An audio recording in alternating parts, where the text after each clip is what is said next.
Hi friends, is சரி cinema base அப்டேட்டில் அடுத்தது ஒரு தாறுமாறான ஒரு அப்டேட்டுங்க. நம்ம எல்லாருமே எதிர்பார்த்தது கூலி படத்தோடைய ஆடியோ லான்ச் வந்து ஜூலை 27 அன்றைக்கி நடக்கும் அப்படின்னு தான் நம்ம எதிர்பார்த்தோம். 26 அன்றைக்கி அனிருத் அவர்கள் சென்னையிலேயே வந்து ஒரு லைவ் கன்சர்ட் நடத்திருக்காரு. ஸோ ஹுக்கும்ன்ற அந்த ஒரு டூர் வேர்ல்டு வைடில் பார்த்தீங்கன்னா அவர் எல்லா நாட்டுக்கும் போயிட்டு அந்த அவரோட லைவ் கன்சர்ட், அதாவது இசை நிகழ்ச்சி வந்து நடத்தினாரு. ஜூலை 26 அன்றைக்கி சென்னையிலேயே வந்து நடத்த போகிறாரு. அதனால் அன்னைக்கு வந்து ஆடியோ லான்ச் நடக்காது அப்படின்னு நமக்கு தெரியும். ஏன்னா அவர் தான் அந்த விழாவோட நாயகனே ஆஸ் எ மியூசிக் டைரக்டர். அதனால் அன்னைக்கு அவருடைய ஒரு இசை கச்சேரி நடக்கிற அன்றைக்கி ஆடியோ லான்ச் நடத்துவாங்களான்னு கேட்டால் கண்டிப்பாக இல்லை. அப்போ மறுநாள் ஜூலை 27 அன்றைக்கி கண்டிப்பாக நேரு விளையாட்டு அரங்கில் இந்த ஆடியோ லான்ச் நடக்கும் நம்ம எல்லாருமே எதிர்பார்த்துருந்தோம்.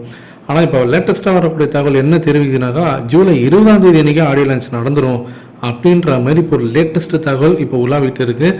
அதோடைய டெலிகாஸ்ட் பார்த்தீங்கன்னாக்கா ஜூலை 27 அன்றைக்கி சன் டிவியில் ஒளிபரப்பப்படும்.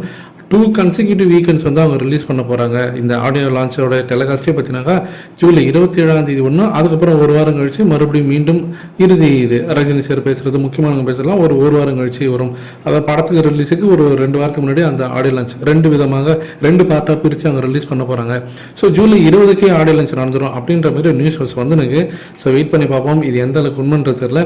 இன்னொன்று, இப்போ சோஷியல் மீடியாவில் நம்ம ஒரு 2 நாளைக்கு முன்னாடி பேசினதான் ரஜினி சாரோடைய அந்த புகைப்படம், அவர் கழுத்தில் மாட்டிருக்கக்கூடிய இந்த செயின் டேங்கில் பார்த்தீங்கன்னாக்கா தேவா கீழே வந்து O++ அப்படின்ற மாதிரி பிளட் குரூப் எழுதிருந்தது. அவர் ஒருவேளை ராணுவ வீரராக இருப்பாரோ அப்படின்றத பற்றி நம்ம பேசியிருந்தோம். அந்த டீகோட இப்போ வந்து மெயின் ஸ்ட்ரீம் மீடியாக்கெல்லாம் பேச ஆரம்பிச்சிருக்காங்க. ரஜினி சார் இந்த படத்தில் சர்ப்ரைசிங்காக ராணுவ வீரராக வராரா, ரொம்ப பெரிய சீக்கிரட்டாக இருக்க போதாது அப்படின்ற மாதிரிலாம் நிறைய விஷயங்கள் இருந்தாலுமே கூட இது ஒரு பக்கம் விவாத பொருளாக மாதிரி இருக்குது. இதை தாண்டி ஒரு முக்கியமான விஷயம், நான் மெயினாக இந்த வீடியோ போட்டதுக்கு ஒரு முக்கியமான விஷயம் இதுதான். சமீபத்தில் ரிலீஸ் ஆன கண்ணப்பா அப்படின்ற ஒரு படம். ஸோ விஷ்ணு மஞ்சு நடிச்சிருப்பாரு. அந்த படத்தில் ஏகப்பட்ட பேர் கேமியோ ரோல் பண்ணிருப்பாங்க. மோகன்லால், பிரபாஸ், அக்ஷய்குமார், சரத்குமார் சொல்லிட்டு ஏகப்பட்ட பேர் கேமியோ ரோல் பண்ணியிருப்பாங்க. அவங்களாம் கேமியோ ரோல் பண்ணியுமே கூட அந்த படம் வந்து 100-150 கோடியே தாண்டலை. இன்றைக்கி வரைக்கும் படம் வந்து ஒரு வாரம் ஆயிடுச்சு. இன்றைக்கி வரைக்குமே அந்த படம் வந்து 150 கோடி கூட தாண்டலை. இது ஏன் நான் இந்த இடத்துல சொல்கிறேன்னாக்கா, ஏதோ கேமியோ பண்ணிட்டாங்கனால தான் ஒரு படம் வந்து ஹிட் ஆகுது. எல்லாருமே என்ன சொல்கிறாங்க, ஜெயிலர் படத்தில் வந்து மோகன்லால் வந்து கேமியோ ரோல் பண்ணார், சிவராஜ்குமார் வந்து கேமியோ ரோல் பண்ணார், அதனால தான் அந்த படம் வந்து 600 கோடி 700 கோடி தொட்டுதுன்றாங்க. அப்படி இருந்தாக்கா இந்த படத்துலேயும் தான் மோகன்லால் வந்து கேமியோ ரோல் பண்ணிருக்காரு. பிரபாஸ் 1000 கோடி 2 முறை கொடுத்த பிரபாஸ் அந்த இண்டஸ்ட்ரியில் அவர் வந்து கேமியோ ரோல் பண்ணியிருக்காரு. 150 கோடி கூட இந்த படம் வசூலில் பெறல. ஏன் வரல? விஷயம் என்னன்னாக்கா, அது மேட்ரு கிடையாது. படத்தில் முக்கியமான விஷயம் கண்டென்ட் இருக்கணும். 2வது, யார் அங்கே ஹீரோவை நடிக்கிறாங்கன்றது தான் மேட்ரு. ஹீரோ தான் அங்கே மெயினாக அட்ராக்ஷன். அவங்கள சுற்றி அதை சொல்கிறவங்க தான் அந்த கேமியோ ரோல் பண்ணுறவங்களாம்.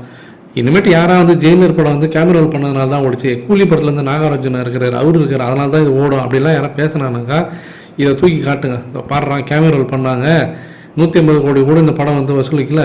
எங்கள் தலைவர் படம் வந்து சிங்கிளாகவே நடிச்சு எத்தனையோ படம் வந்து 400 கோடி 500 கோடி தொட்டுருக்கு. கேமியோ ரோல்ன்றதுனால கூட ஒரு 200 கோடி வரும், அவ்வளோதான்.